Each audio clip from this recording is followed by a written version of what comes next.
Madam President, I rise today to speak about the issues that I think are most important to the American public. And I appreciated the opportunity that I had last evening, along with the presiding officer, to sit and listen to the President's State of the Union address, which is an annual rite of passage where the President lays out his blueprint and his vision for the next year. And in those remarks, he did, as he did last year, touched on a number of themes that I think speak to issues that are important for the country to face.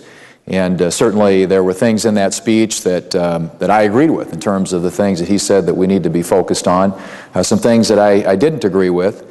But I think in terms of the broader agenda, what strikes me about the speech is he talked about the need for tax reform, which is something I agree with. I think it's an issue of competitiveness.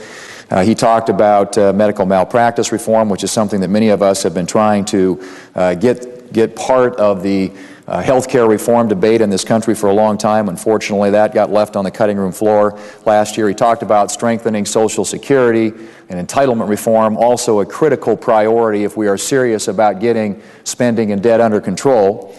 And he also talked about regulatory reform and looking at government reform and the types of things that we might be able to do to streamline or shrink or make more efficient the federal government. He also talked about the importance of enacting trade agreements, and I couldn't agree more. I think that trade is a critical part of our economy. Export opportunities for businesses in this country would create economic growth, they would create jobs, but unfortunately, again, those are trade agreements that have been stalled out here for some time in the Congress. What strikes me about the speech, Madam President, is this, and that is that last year we heard a lot of the same themes. The President this year, I forgot to mention, talked about a 5-year freeze on spending. Well, last year he talked about a 3-year freeze on spending. He talked about trade agreements a year ago. Many of those same themes were struck a year ago, and yet we haven't seen the results of the rhetoric. And what I would argue, I think, to the American people and to all my colleagues, that it's important that we judge people not by their rhetoric, but by their actions. Don't watch what we say, watch what we do. I think that's true of anyone in public life. We all need to be judged by what we do and whether or not we follow through with the things that we say we are going to do. And so when the President talks about those priorities, I couldn't agree more. But frankly, Madam President, in order for any of those things to happen, it is going to take presidential leadership. If we're going to do something on tax reform, if we're going to do something on entitlement reform, if we're going to do something about spending and debt, the President is going to have to step forward with bold proposals in order to accomplish that, because bold things, big things, need to be done on a bipartisan basis. The opposite example of that, I think we saw a year ago when the health care reform bill was being debated on the floor of the United States Senate. This is something that impacts literally 1/6 of the American economy. And yet you had a bill that passed the Senate without a single Republican vote. And in fact, in most cases, Republicans were not included, were not consulted, did not have input into that piece of legislation. And so you had a bill, literally, a bill that impacts 1/6 of the American economy pass out of this chamber on a party line vote. That is historic, because in most cases, if you look throughout our nation's history, when this country needs to do big things, there is a bipartisan effort to try and get a bill that can attract broad bipartisan support. And so inasmuch as I support many of the things that the President said rhetorically last night, Madam President, I would argue that the proof is in the pudding. We are going to wait and see now whether or not his actions comport with his words, because the talk about spending and debt really rings hollow if, in fact, you aren't willing to take on spending in this country, spending in our government, and willing to take on the issue of entitlement reform. And in fact, notwithstanding the President's talk last year about a 3-year freeze on spending, we saw the largest buildup, the most massive expansion of government that we've seen literally since the 1960s. The health care bill is a $2.5 trillion new expenditure for the federal government when it's fully implemented, at a cost, I believe, it can be much larger than that over time when you start seeing these costs pile up and more people shifting over into the government program. Now, hopefully we're going to have a vote here in the Senate. I believe we will have a vote. Our leader has indicated that we'll get a vote on repealing health care reform. In my view, before this thing begins to get implemented, it would make sense to throw it overboard and start over and do this right and do it in a way that attracts bipartisan support and actually does something to drive down the cost of health care rather than increasing it. Because what we've seen already is what we predicted would happen, and that is that insurance rates are going up, not down. The massive taxes in that bill, of course, get passed on, and so consumers end up paying more for their health care, not less. And I would argue that we're going to see some disastrous results from some of the pay-fors in the bill. The so-called Class Act, which is another new entitlement program, is something that even the chairman of the Senate Budget Committee, a Democrat chairman, a year ago when this was being debated, said it is a Ponzi scheme of the highest order, something that Bernie Madoff would be proud of. And it's got a tail on it that is going to create deficits in the out years and make the financial fiscal picture that we face even worse. There are so many things about this bill that argue for us starting over and doing it right. But I want to say this morning, Madam President, because I want to focus specifically on this issue of spending and debt. Much has been made of the fact that we're going to have a vote coming up on March 4th. The continuing resolution expires, at which point we will have to decide what we're going to do in terms of funding the government. I hope that debate, or the lead up to that vote, sparks a debate about spending. Because if we don't start getting spending under control, this problem that we have continues to snowball. We have a $14.3 trillion debt.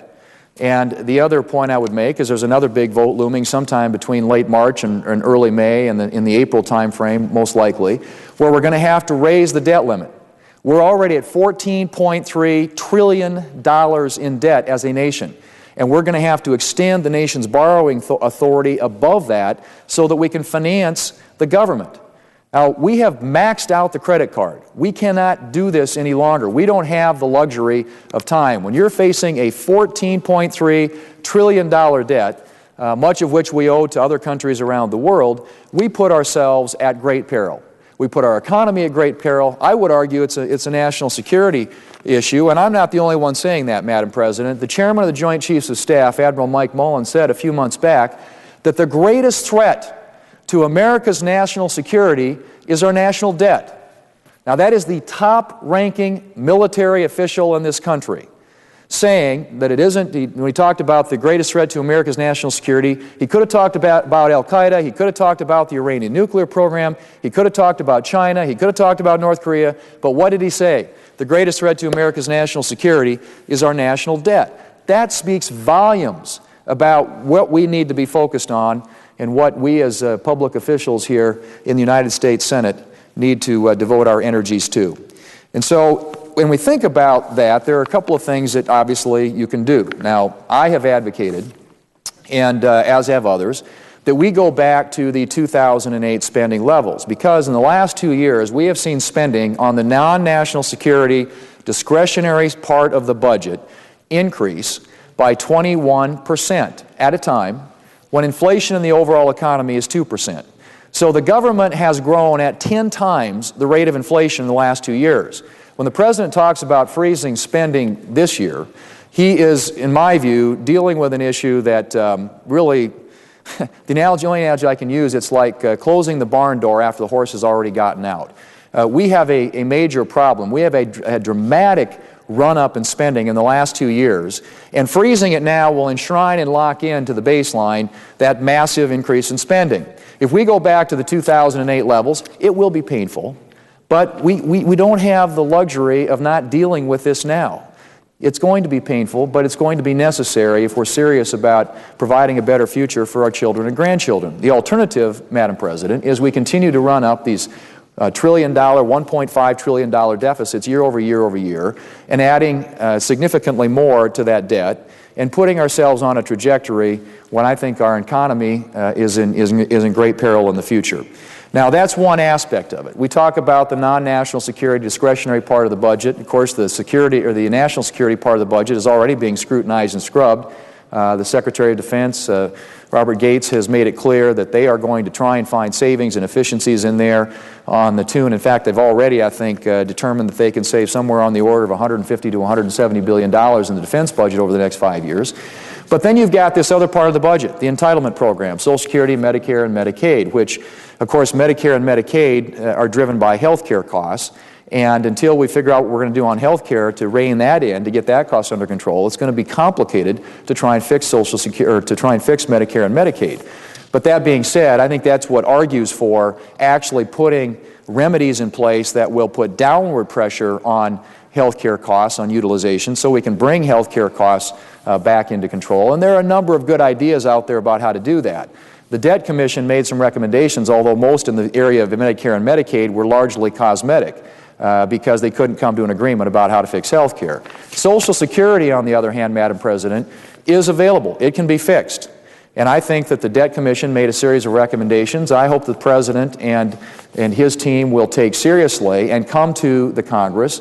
I think Republicans here in Congress are willing to work with him, because that's something that we can put on a sustainable path. We ought to do it, and we ought to do it now, because the longer we wait, the worse the problem becomes.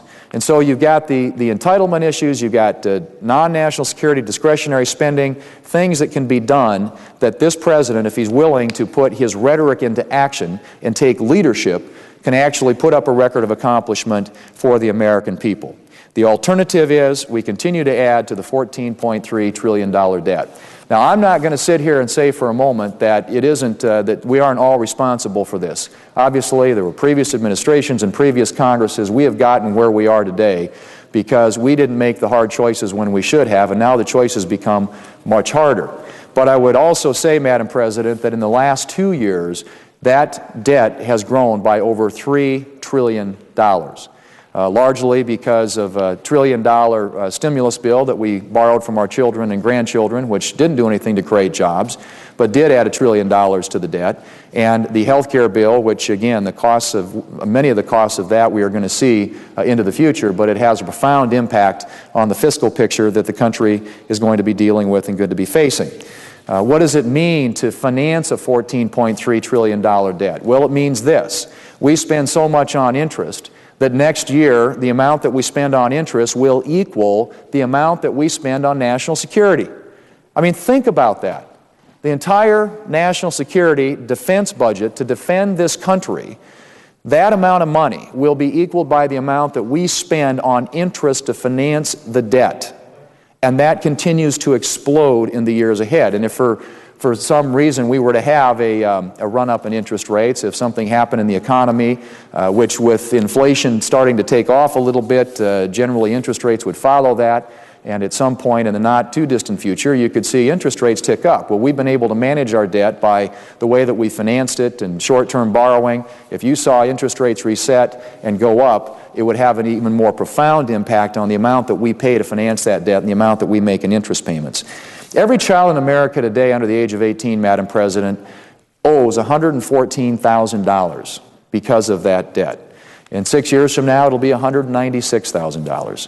What are we doing to future generations when we saddle them with this enormous debt and put them in a position where they are going to be faced with a lower standard of living and a lower quality of life than what we've experienced simply because we didn't have the courage to make the hard decisions that were necessary to get this situation under control? And so, Madam President, I would suggest to my colleagues, to the President after his speech last night, that this is not about talk, it's not about rhetoric, it's about action. It's about what the American people asked us to come here and do. And I think there were three messages coming out of the election last fall. The American people want us focused on jobs in the economy, they want us focused on spending, and they want us focused on debt. And we're going to have an opportunity in the next few months when the continuing resolution expires and we look at the issue of funding the government into the future to deal with the issue of spending. When we get to the debt limit vote that will come up sometime this spring, we will have an opportunity to talk about the debt. But it ought to generate and spark a serious effort here in the Congress. Not a cosmetic one, not a superficial one, not a one where we provide lip service, but where we are serious about reining in spending. Not just non-national security spending, but also looking at the long-term issues that are going to affect this country's balance sheet well into the future, and those are our entitlement programs. It's going to be tough stuff. It's not easy to do this. I can't help but think that if we had made some of these hard decisions a few years ago, we wouldn't be in the situation that we're in today. I came here as a freshman congressman back in 1997, and one of the first votes we had, big votes I should say, on the floor of the House of Representatives at the time, was a vote on a balanced budget amendment, something that 38 states, I think, have. Our state of South Dakota has a balanced budget amendment, which means our legislature and governor can't go home until they balance the budget. That vote passed. It takes 2/3 majorities in both the House and the Senate and 38 states to ratify to get a constitutional amendment approved. We got a big, larger than 2/3 vote in the House of Representatives at that time. It came to the United States Senate, and it failed by 1 vote. 67 votes here is the magic number to get the 2/3 threshold. It got 66 votes in the United States Senate 14 years ago, Madam President. I can't help but thinking how much better our financial picture would be today had we taken that step back in 1997 and put a balanced budget amendment, enshrined that into our Constitution, and imposed a discipline on the Congress that hasn't existed. And clearly, politicians here in Washington, it is too easy when it comes down to making hard choices, to take the easy way, and that is to just hand the bill to our children and grandchildren. It's time to stop. We can't afford this any longer. We're at $14.3 trillion and adding $1 trillion every single year. And so this is going to require tough decisions, hard decisions, but I believe this is a great country with great people. We have met big challenges before. I think the American people are ready to step forward and deal with this challenge. I think they're looking for political leadership in this country to do that, to join them in that quest. It starts, as I said before, the presidential leadership is critical to this. It's going to take leadership here in the United States Senate and the United States House of Representatives. But we cannot afford to kick the can down the road any further, to punt the ball to the next generation. It is not fair to them. And for generations in this country, we have had a sort of guiding principle, and that is that one generation sacrifices so the next generation can have a better life. We may be the first generation that turns that ethic on its ear and asks the next generation to sacrifice because we haven't been willing to live within our means. And so I hope that we can muster the courage that is necessary, and I'm going to do everything I can to continue to shine a light on this issue as we get into these budget debates. I frankly have a series of budget reforms. I think that absent a constitutional amendment, we ought to be putting some statutory reforms in place that would force downward pressure on spending here. I've got a bill that calls for a 2-year or biannual budget where we budget in 1 year, in the odd numbers years and the even numbered years we do more oversight.